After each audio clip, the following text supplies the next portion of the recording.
3.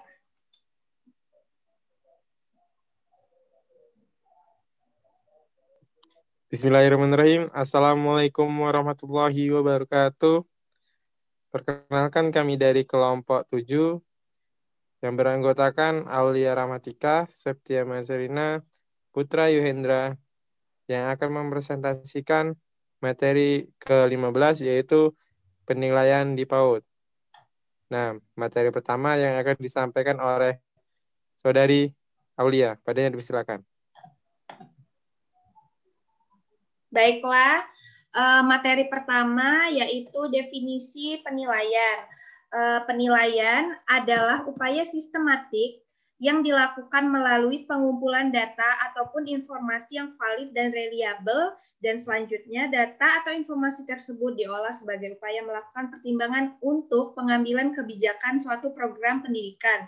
Sani 2016 halaman 15. Kemudian yang kedua itu menurut Irwantoro dan Suryana 2015 halaman 443. Penilaian merupakan langkah lanjutan dari pengukuran. Informasi yang didapat dari pengukuran selanjutnya dideskripsikan dan juga ditafsirkan. Nah, kemudian ada prinsip-prinsip penilaian, diantaranya yang pertama itu berpusat pada anak. Penilaian yang dilakukan hendaknya berpusat pada semua aktivitas yang dilakukan oleh anak. Kemudian, yang kedua itu berkesinambungan. Penilaian dilakukan secara berencana, bertahap, dan terus-menerus untuk memperoleh gambaran tentang perkembangan proses belajar anak didik sebagai hasil kegiatan pembelajaran. Kemudian, yang ketiga menyeluruh atau keterpaduan. Merupakan perubahan perilaku yang ditetapkan dalam tujuan pembelajaran perlu dicapai secara menyeluruh, baik yang menyangkut pengetahuan, sikap, perilaku, nilai, serta keterampilan.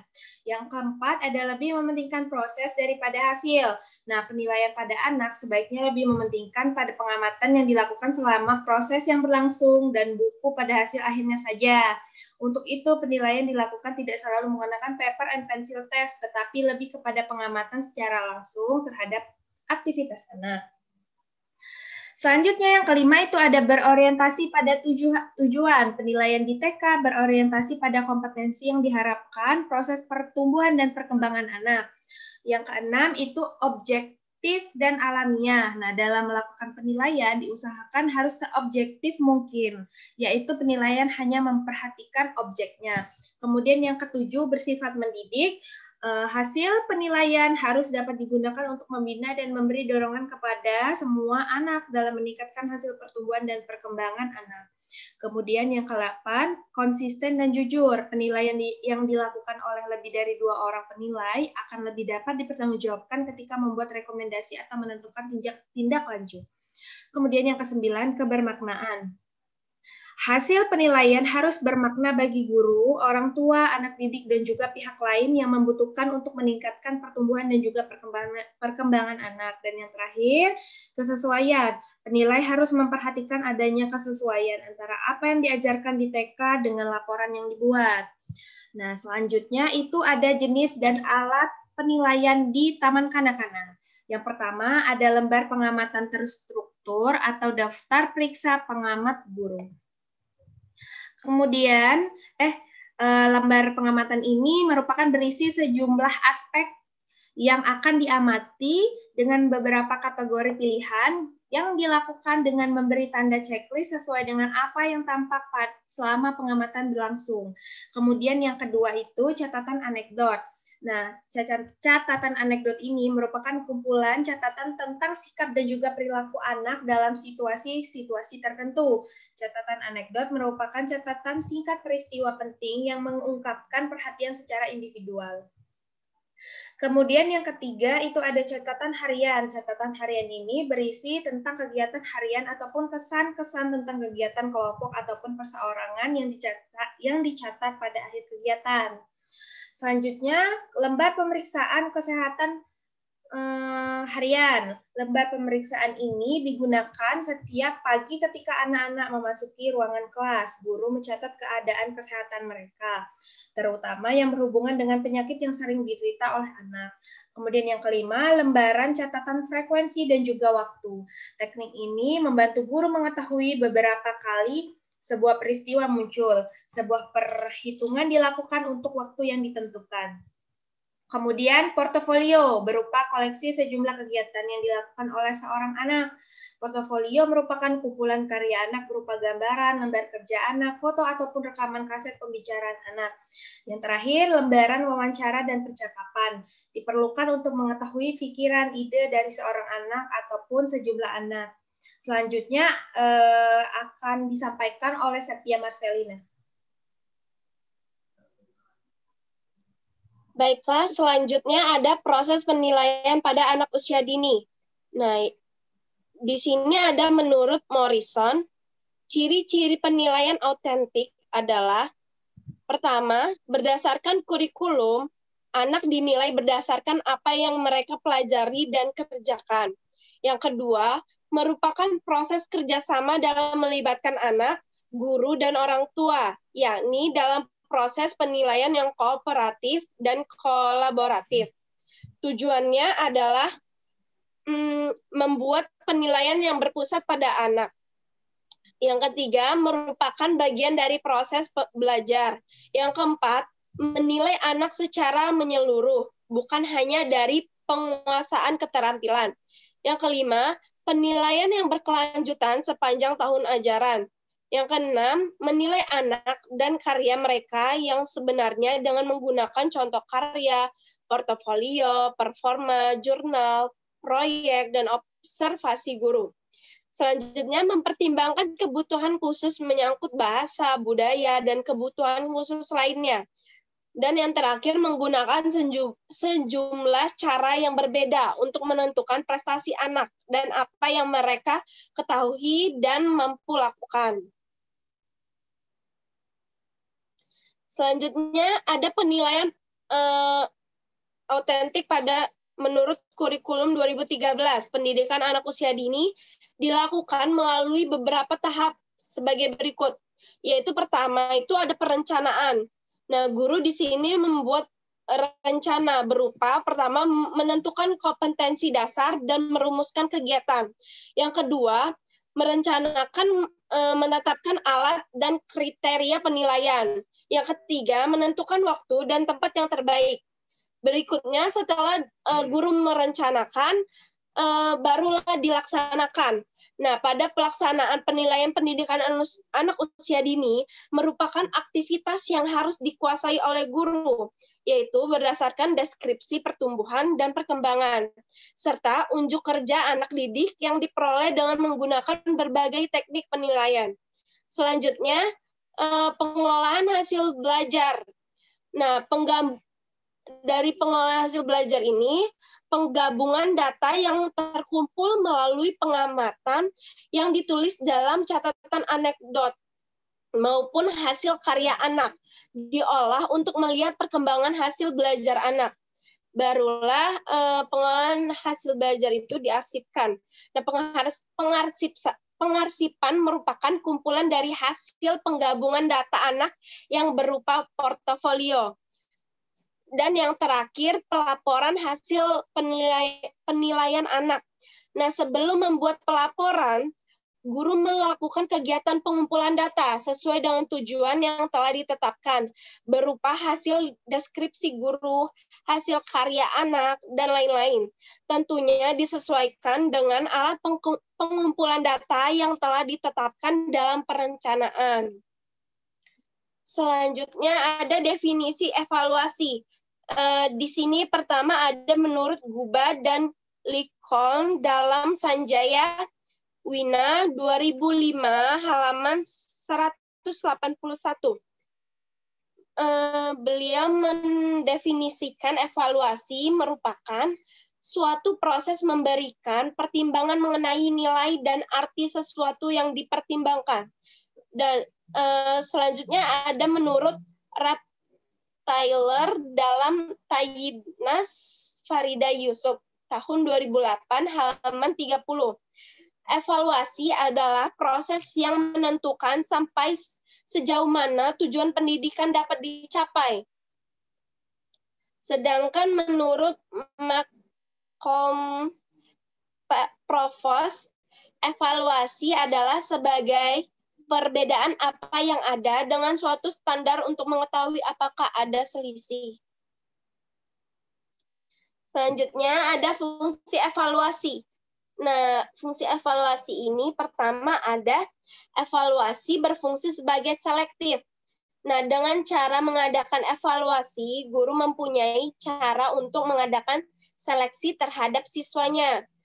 Tujuannya yaitu untuk memilih siswa yang dapat diterima di sekolah tertentu, untuk memilih siswa yang dapat naik ke kelas atau tingkat berikutnya, untuk memilih siswa yang seharusnya mendapat beasiswa, untuk memilih siswa yang sudah berhak meninggalkan sekolah, dan sebagainya. Yang kedua, evaluasi berfungsi sebagai diagnostik. Apabila alat yang digunakan dalam evaluasi cukup memenuhi persyaratan, maka dalam melihat hasilnya, guru akan mengetahui kelemahan siswa. Yang ketiga, evaluasi berfungsi sebagai penempatan. Nah, sistem baru yang kini banyak dipopulerkan di negara barat adalah belajar sendiri. Nah, pendekatan yang lebih bersifat melayani perbedaan kemampuan adalah pengajaran secara kelompok. Untuk dapat menentukan pasti di kelompok mana seorang siswa harus ditempatkan, digunakan suatu evaluasi.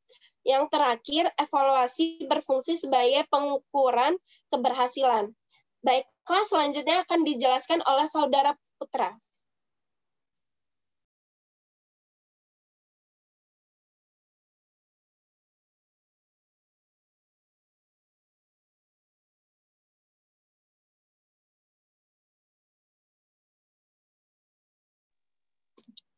Silakan kepada Saudara Putra. Definisi pengukuran. Menurut Endang Purwanti 2008, halaman 4, pengukuran dapat diartikan sebagai kegiatan atau upaya yang dilakukan untuk memberikan angka-angka pada suatu gejala atau peristiwa atau benda sehingga hasil pengukuran akan selalu berupa angka.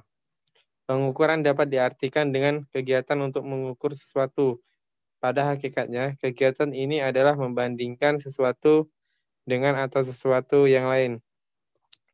Pengukuran adalah suatu proses atau kegiatan untuk menentukan kuantitas sesuatu, menurut Zainal Arifin 2012. Menurut definisi tes, menurut V.L. Goodnew dalam Sudijono 2008 ayat 67, halaman 67 adalah suatu tugas atau serangkaian tugas yang diberikan kepada individu atau sekelompok individu dengan maksud untuk membandingkan kecakapan mereka satu dengan yang lain. Menurut Norman dalam Jali dan Muljono 2008 halaman 7 merupakan suatu prosedur evaluasi komparatif, sistematik, dan objektif yang hasilnya dapat dijadikan sebagai dasar dalam pengambilan keputusan dalam proses pengerjaan yang dilakukan oleh guru. Menurut Arekunto 2010 halaman 53, tes merupakan alat atau prosedur yang digunakan untuk mengetahui atau mengukur suatu dalam suasana dengan cara atau aturan-aturan yang sudah ditentukan. Definisi penilaian autentik. Penilaian autentik adalah pengukuran yang bermakna secara signifikan atas hasil belajar peserta didik untuk ranah sikap, keterampilan, dan pengetahuan. Istilah asesmen merupakan sinonim dari penilaian, pengukuran, pengujian, dan evaluasi. Istilah autentik merupakan sinonim dari asli, nyata, valid, dan reliable. Jenis-jenis penilaian autentik. Yang pertama yaitu penilaian kerja. Asesmen autentik sebisa mungkin melibatkan partisipasi peserta didik, khususnya dalam proses dan aspek-aspek yang akan dinilai. Kedua, penilaian diri atau self-assessment, termasuk dalam rumpun penilaian kerja. Penilaian diri merupakan suatu teknik penilaian di mana peserta didik diminta untuk menilai dirinya sendiri berkaitan dengan status, proses, dan tingkat pencapaian kompetensi yang dilakukannya dalam mata pelajaran tertentu. Teknik penilaian diri dapat digunakan untuk mengukur kompetensi kognitif, afektif, dan psikomotor. Ketiga, penilaian proyek. Penilaian proyek atau project assessment merupakan kegiatan menilai terhadap tugas yang harus diselesaikan oleh peserta didik menurut periode atau waktu tertentu. Keempat, penilaian portofolio. Penilaian portofolio bisa berangkat dari hasil kerja peserta didik secara perorangan atau diproduksi secara kelompok. Memerlukan refleksi peserta didik dan evaluasi berdasarkan beberapa dimensi. Yang kelima, penilaian tertulis. Meski konsepsi asesmen autentik muncul dari ketidakpuasan terhadap tes tertulis yang lazim dilaksanakan pada era sebelumnya, penilaian tertulis atas hasil pelajaran tetap lazim dilakukan.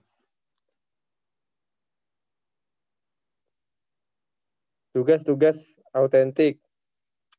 Tugas-tugas penelitian kerja dapat diwujudkan dalam berbagai bentuk, yakni komputer adaptive testing, tidak berbentuk tes objektif, yang menuntut peserta tes dapat mengekspresikan diri untuk dapat menunjukkan tingkat kemampuan yang nyata. Yang kedua, tes pilihan ganda diperluas dengan memberikan alasan terhadap jawaban yang dipilih.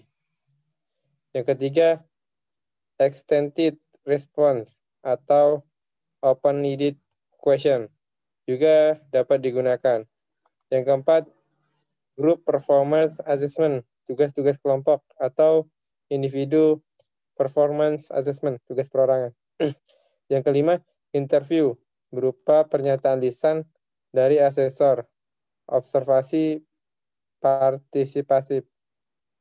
Yang keenam, portofolio sebagai kumpulan hasil karya siswa.